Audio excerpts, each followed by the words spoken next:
Welcome to the Super Dynamic Bros podcast.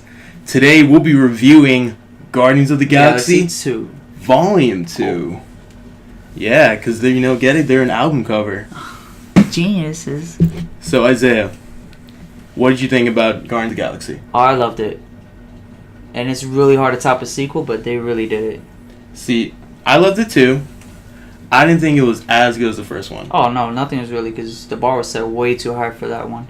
Like, Guardians of the Galaxy was that movie where, like, I had never really heard of the Guardians of the Galaxy. Like, they're not Spider-Man, they're not Captain America, they're not the Hulk. They're definitely a B-list. Yeah, like, B-list, like, C-list characters. It's like Falcon. No one really knew Falcon either until... Nobody knew Falcon. But, like, that was, like, the biggest surprise It was. of, like, a Marvel movie. Like, that elevated to what, like, a Marvel movie could be. And it opened up more better to a cosmic level with the first movie than Thor. Because Thor was alright, cosmic, Asgard, but then it mostly held in Earth. Part 2 held in Earth as well. Guardians was like, alright, we'll do Earth a little bit, but majority of them is gonna be an outside. Like, we're a space opera. Exactly. We're staying in space. We're introducing you to, like, different planets, different creatures, different everything. So, and I thought this one continued to do what the first one set out to do. It introduced you to more cosmic elements in the Marvel Universe. Introduced you to new characters like Mantis, Ego the Living Planet, which, first of all, I never thought that I would watch a movie and, like, that's Ego the Living Planet. Like, that's a huge fucking planet with a face on it, and that's Ego. Like, that is straight comics right there. I fucking love it, especially when they actually showed it too. Mm-hmm. And they gave it to us how he really looks. Yeah, that was awesome. That's what I love about this movie too. I can say that too because they gave something to everybody. You had Baby Groot for the kids. They loved it. They had a comedian, like comic relief throughout the whole movie, which I could say is like one of the funniest Marvel movies. It is generally the funniest one, yeah. General audience, mothers and stuff. I was in the theaters too, and you get mothers, like parents, older crowds and stuff too. They were dying laughing throughout the whole movie. I took my mom to go see it, and she's not a fan of like Star Wars. She's not really a fan of like if she sees like a creature like, ooh, what's with all these ugly people doing this movie? My mom. Yeah, that's exactly like mom. But she watched it. She laughed the entire time. Yeah. She enjoyed it. She had fun with it. And that's what they were going for, yeah. And then you had the Easter eggs too, and everything for the fans of Marvel, the fans of Guardians of the Galaxy, which even I too was pointing out a few things like, oh shit, yeah. Look at that. Like they actually had they had Easter egg original, like Guardians of the Galaxies from the very first comics. That's true. Which I'm like, that's like a sweet nod to like the hardcore fans that actually like remember that stuff. Exactly. Like it was definitely, if I had to put it, like it's definitely like a fans movie. Yeah, it was a fans movie and it's an everyone movie. Like everyone can enjoy it, but you still got that stuff for the fans. Exactly. People like, oh, it's not true to the comics. Oh, it was too much like the comics. I didn't get half of it. Everybody was pleased with it. I didn't really hear anybody be like, oh, yeah, it was okay. I didn't like it that much. Oh, it's not my type of movie. Yeah, I like it. I love it. But my thing is that did it hold up to the first one? No. I mean, the first one was more of a shot, like first time. Yeah, it was like a shot in the dark. We didn't know what to really expect from it. So, but we got greatness out of that one. So, This one had a high bar to really meet. But I feel like it didn't need, the movie didn't feel like it needed to meet that high bar. No. Like, it's like, what it gave us, like, just like, here's another great adventure. Here's hanging out with the characters that you loved in the first one. Exactly. Which, I wasn't disappointed in it. My expectations was high, and then I was kind of met with it. I think the only thing that I was kind of disappointed in was the... and by the way, guys, this is going to be a spoiler review. I don't know if I said in the beginning, but yeah. There's going to be some spoilers dropped in here. My only really disappointment in the movie was how kind of predictable the Kurt Russell and Chris Pratt story was. Because, like, come on, you can kind of tell in the beginning of the movie that, like, yeah, Ego's gonna be bad.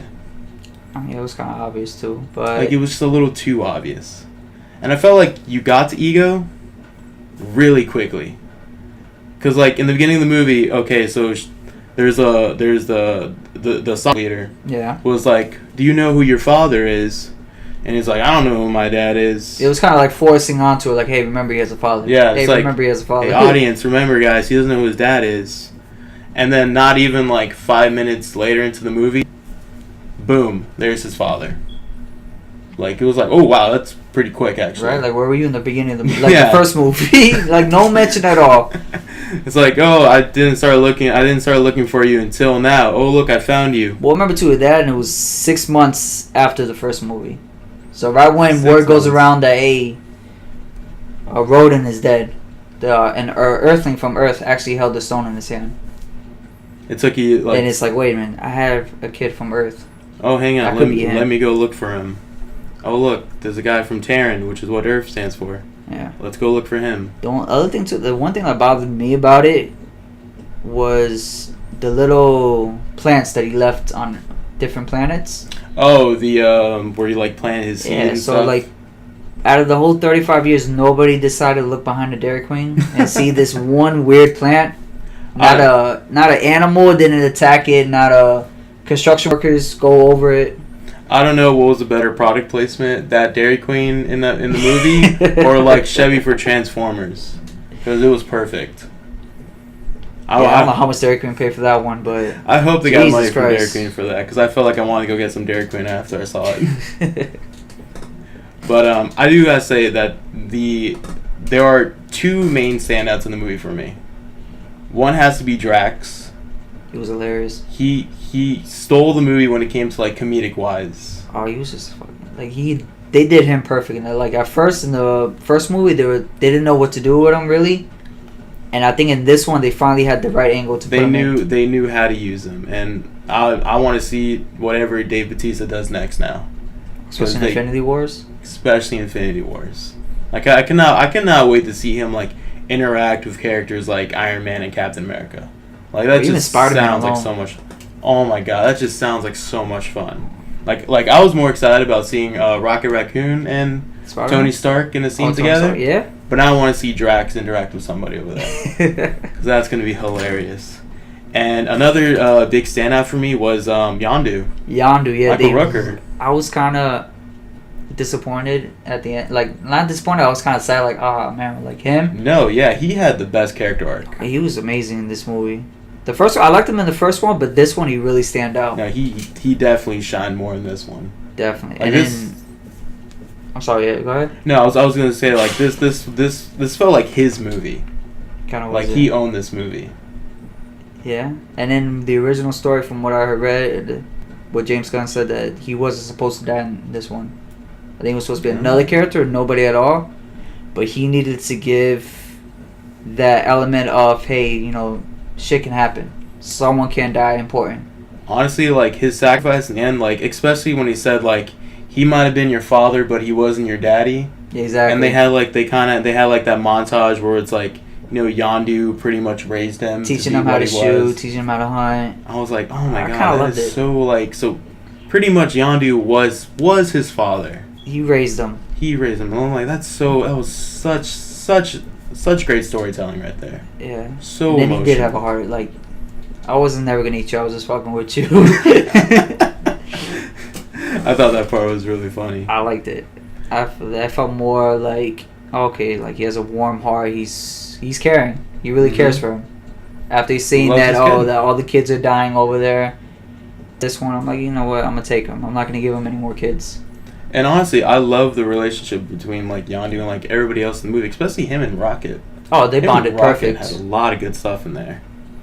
And him and the other Ravenger. James Gunn's brother. Yeah, Sean Gunn. Yeah. Like that dynamic where like, you know, them two like, you know, get back together. Oh yeah.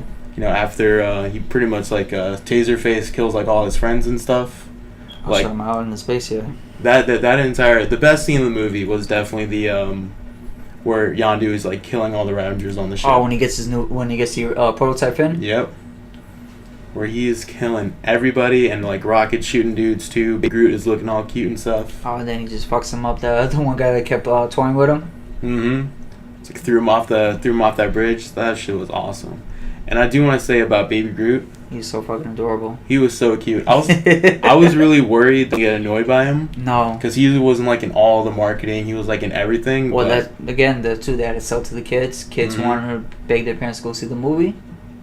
But they used Baby Groot perfectly in this movie. Yeah, I don't think they overused them, and I don't think they underused them. Perfect amount of Groot. And another con I do have to give this movie. As much as I love the soundtrack to this movie, the soundtrack was great. Was not as good as the first one. No. Did not have as many like memorable songs as the first one. No, it wasn't bad songs, but it wasn't like, okay, I like this. I remember this song. Yeah. Oh, I haven't heard this song in a while. It's like I like Brandy. I like that song. Yeah, and then I like Brandy. Yeah. but then there's a lot of songs where I'm like, oh, yeah. You couldn't use anything else. He supposedly had like 500 songs for this movie. He had like a lot of songs, and he just picked whatever popped up in his mind when he wrote it. So like no Aerosmith or Led Zeppelin couldn't have popped in his mind. I mean, it's Disney. I mean, there's not like there's not one song they can't get. I mean, if they want to get a song, they get any song they want to. They can get the Led Zeppelin song for the Thor trailer. Basically, I think they can get something from them for this movie. But no, my last one is, there was some scenes I didn't like. Like I felt it was a little too cartoonish. Like when they were warping between space to space. I thought that was kind of funny. Their heads was all popping out their eyes. Or when when Rocket was shooting the gravity gun. And you just see the silhouettes flying in the air. It was funny, but it's like, okay, it wasn't really... Nobody's dying at all from falling they're just like flying 20 up in feet in the air. Not hitting a branch, stabbed nothing. Yeah, I thought that scene was cool. It went perfectly with the music, but yeah, it felt a little too kind of cartoonish and cheesy, especially the eye-popping part. And then, of course, everybody was laughing when they saw Groot, like, puking. Oh, yeah. Overall, I gotta say, it's not the best sequel that Marvel has done. I think Civil War and Winter Soldier really kind of took the cake for that one, but it's not the worst sequel. No, it's not a Thor 2. It's not it's better Iron Man 2. It's better than all the the sequels of Iron Man. Thor, except for Ragnarok, but who knows? And then, would you put it against Avengers 2? I would say this was more enjoyable than Avengers 2. I liked the Avengers 2, but I had way more problems than I did with this one. Yeah. This is definitely the funniest, though, I could say. The funniest Marvel. Oh, yeah. Funniest Marvel movie I've seen. Doubt. And I thought the first one was the funniest at one point. But this one, between everybody had a comic scene. Drax, of course, had the most, but this one was just, Drax, Rocket. Yeah, everybody was hilarious. Came to play. Even we didn't even mention Gamora and then her sister. Yeah, I thought that storyline was really good too. They really, it. I like the fact that they also brought her onto the team as well. Yeah, it's a cool dynamic. Well, now they're gonna both of them fight up against Thanos now. Yeah, they're gonna. I think either one of them is gonna be the one that's gonna do the finishing move on Thanos in Infinity War. It has to be. It has to be at least one of them too. Daughter, father, yeah. Mm-hmm. I wouldn't mind. I'd rather have them than Cap do it, or yeah. It would bring a much more emotional Unless his Vision, unless somehow he comes back from getting the stone ripped out of his head. No, you can keep Vision out of it. It's fine. I'll be fine. I'll have them too. Yeah. But overall, if I had to give this movie a score out of 10, I would give it an 8 out of 10. And Guardians 1? Guardians 1 is definitely... Guardians 1's like a 9.5. 9.5 out of 10? Yeah. Yeah, I'm with you too. 8.5. What did you feel about the post-credits? I liked them all, especially the one where they teased Adam Warlock. I like this one now, because I was kind of her creating him. I can't. Do you remember who created Adam Warlock in the comics? It's their race that created him, but I don't think it was her, from what I remember. I mean, Marvel has always taken liberty. No, yeah, I'm not saying that everything has to be cut paste from comic to movies, but I thought it was okay. I mean, it wasn't the best. Okay, I'm creating you, Adam Warlock. I want to create the perfect specimen. Yeah, forget that. I want to call him Adam. Yeah, forget the other cocoon you were in. I'm gonna give you a nice shiny gold one. Because everything's perfect in my world. Yeah, I thought them as kind of the villains was a little weak for me.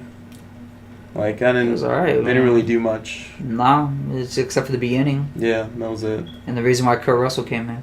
Yeah, they weren't really that threatening, but yeah, the post credits. I think they were more like, I think that was like really the only one that was like to set up something. The other Other ones than- were just like jokey. Well, no, I think the original Guardians is setting up for at least part 3. Hey, if More if Sylvester. it gives me more Sylvester, And Ving I'm Rhames. in. And Michelle Yeoh. Yeah. And I guess Miley Cyrus. Oh, that's right. She She did was a voice robot. that. Yeah. All right. I didn't mind. I dig it. I didn't see her face, so I didn't really Yeah. mind. It was a voice. I couldn't tell it was Miley Cyrus until I looked it up. I but- didn't. I watched Bolt a few times because I didn't really care it was her in there.